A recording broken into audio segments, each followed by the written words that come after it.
नमस्कार, DPK news में आप सभी का बहुत बहुत स्वागत है। मैं आपके साथ हर्ष चौधरी। बुलेटिन की शुरुआत करने से पहले एक नजर बुलेटिन की अहम सुर्खियों पर। छात्र संघ कार्यालय उद्घाटन के लिए विधायक की परमिशन जरूरी, बेनीवाल भाटी से लेकर पूर्व छात्र नेताओं ने बताया हिटलर शाही। बानसूर में 6.5 लाख रुपए से भरा बैग लेकर फरार हो गए थे, 20 घंटे बाद भी पुलिस के हाथ खाली।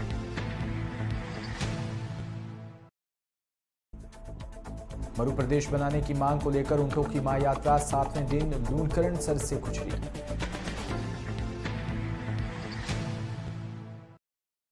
महारानी कॉलेज में छात्र संघ कार्यालय उद्घाटन के दौरान हुए थप्पड़ कांड के बाद हायर एजुकेशन डिपार्टमेंट का एक फरमान चर्चा में है। प्रदेश भर में इस फरमान का विरोध भी हो रहा है। आदेश के मुताबिक अब छात्र नेता को कार्यालय उद्घाटन करने से पहले वहां के स्थानीय विधायक से परमिशन लेनी होगी। राजस्थान के सभी यूनिवर्सिटीज और उनसे संबद्ध कॉलेज के लिए आदेश लागू होगा। उच्च शिक्षा के इस आदेश के बाद छात्र नेताओं और पॉलिटिकल छात्र पार्टी की छात्र इकाई ने इसका विरोध भी शुरू कर दिया। मुख्यधारा की राजनीति में सक्रिय पूर्व छात्र संघ अध्यक्ष ने भी इसे सरकार की तानाशाही बताया। उन्होंने कहा कि इस तरह का तुगलकी फरमान आम छात्रों के खिलाफ है, जिसे किसी भी सूरत में बर्दाश्त नहीं किया जाएगा।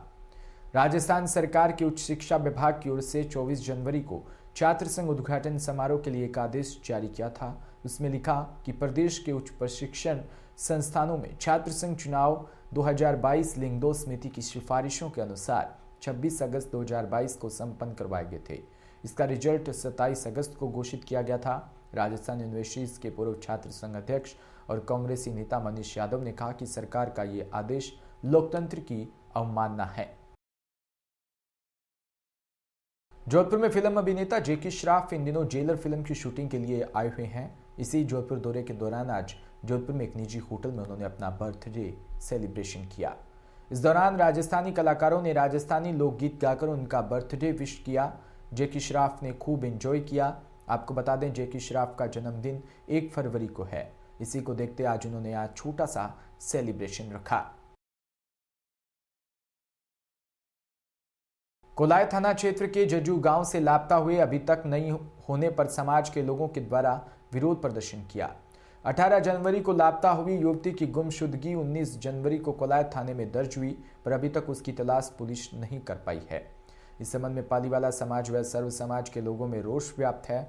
आज कोलाय थाना परिसर में दर्जनों गांवों के लोगों ने मिलकर कोलाय थानाधिकारी को ज्ञापन सौंपकर चेतावनी दी कि 3 दिन में अगर युवती की तलाश नहीं होती तो धरना प्रदर्शन और आंदोलन किया जाएगा। जी, बच्ची का अपहरण हुआ है और 18 तारीख को बच्ची को अपहरित कर दिया गया।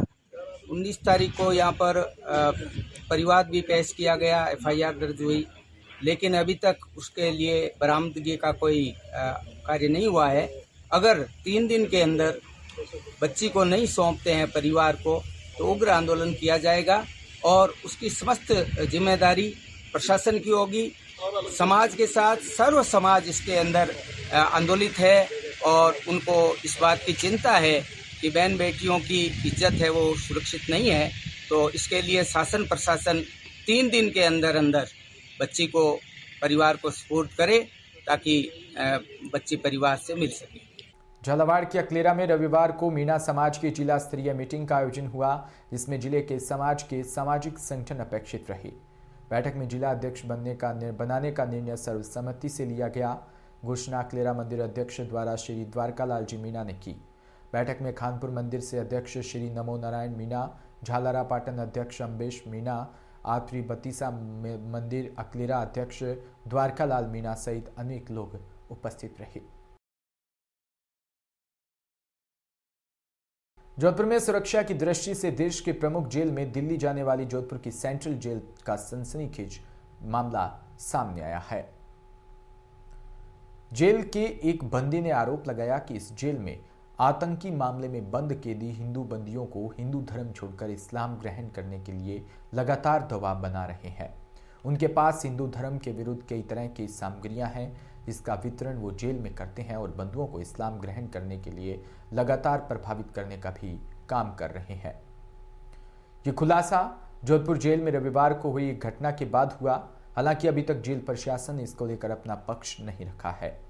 दरअसल रविवार सुबह जेल के वार्ड नंबर 15 में बंद जालौर के बंदी सुभाष बिश्नोई को 11 बजे बाहर निकाला गया तो उस दौरान एटीएस द्वारा यहां रखे जाए इन बंदियों ने उस पर हमला कर दिया। सुभाष को पहले जेल की डिस्पेंसरी में उपचार दिया गया। देर शाम को जेल प्रशासन ने महात्मा गांधी अस्पताल भेजा।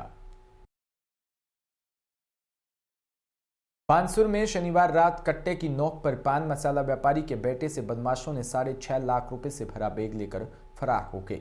उसको लेकर 20 घंटे बाद भी पुलिस के हाथ खाली है। पुलिस का कहना है कि बदमाशों की गिरफ्तारी के लिए पुलिस की टीम जुटी हुई है। व्यापारी के साथ हुई घटना को लेकर पूर्व मंत्री डॉक्टर रोहिताश शर्मा बानसूर पहुंचे और पीड़ित व्यापारी से घटना की जानकारी ली। उन्होंने सरकार पर निशाना साधते हुए कहा कि राजस्थान में कानून व्यवस्था बिल्कुल शून्य हो गई। बानसूर में बदमाशों ने इमरजेंसी लगा रखी है, जब चाहे किसी के साथ मारपीट, लूट और यहां तक की हत्या कर देते हैं। यहां व्यापारी और आमजन सहमे हुए हैं, उनकी कोई सुनने वाला नहीं है।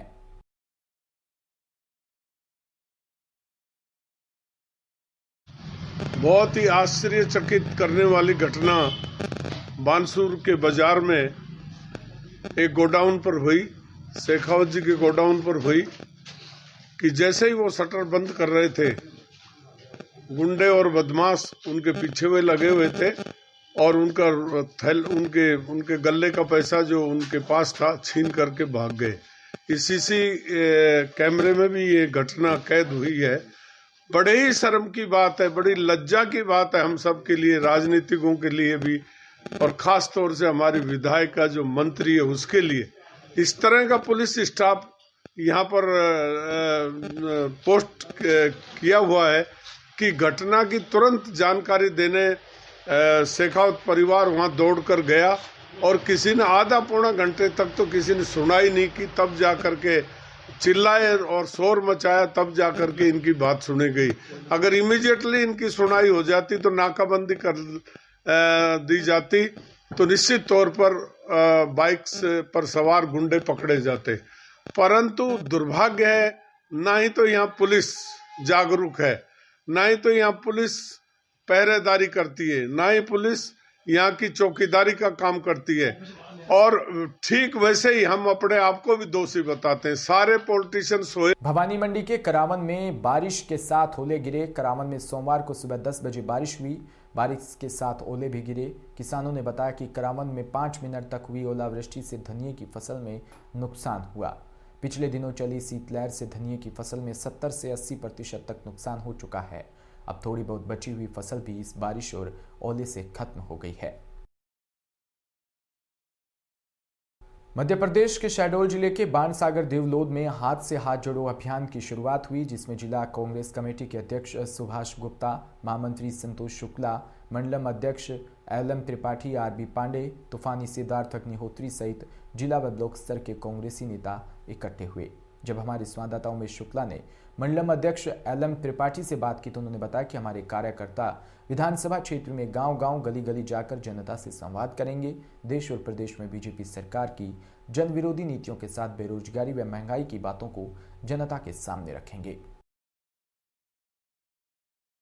चंदेरी के इतिहास में महत्वपूर्ण दिन है 29 जनवरी, बल्कि पूरे भारतवर्ष के इतिहास में दिन महत्वपूर्ण स्थान रखता है। 29 जनवरी 1528 को चंदेरी के राजा मेदनी राय की धर्मपत्नी महारानी मणिमाला ने 1600 शतरानियों के साथ अपने अस्तित्व की रक्षा के लिए राष्ट्र के प्रति अपने समर्पण का अप्रतिम उदाहरण प्रस्तुत करते हुए जोहर मनाया था।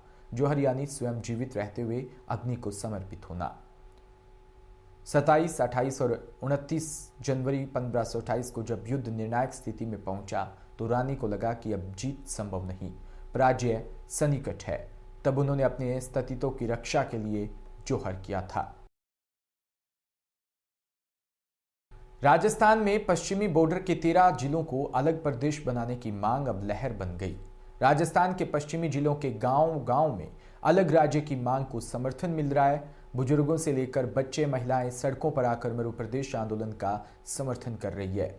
मरु प्रदेश ऊंटों की महायात्रा 7वें दिन लूणकरण सर से जामसर के लिए निकली, जिसका लूणकरण सर, धीरेरा, हंसेरा, बाम, नवाली, आली व जामसर में जबरदस्त स्वागत हुआ। वहीं महायात्रा के प्रमुख जयंत मुंड ने बताया कि मरु प्रदेश निर्माण की मांग 13 जिलों की 33 सूत्रीय मांगों को लेकर ऊंटों की महायात्रा की जा रही है।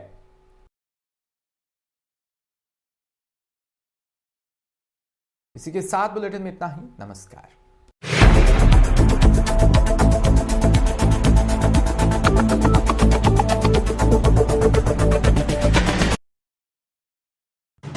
राजस्थान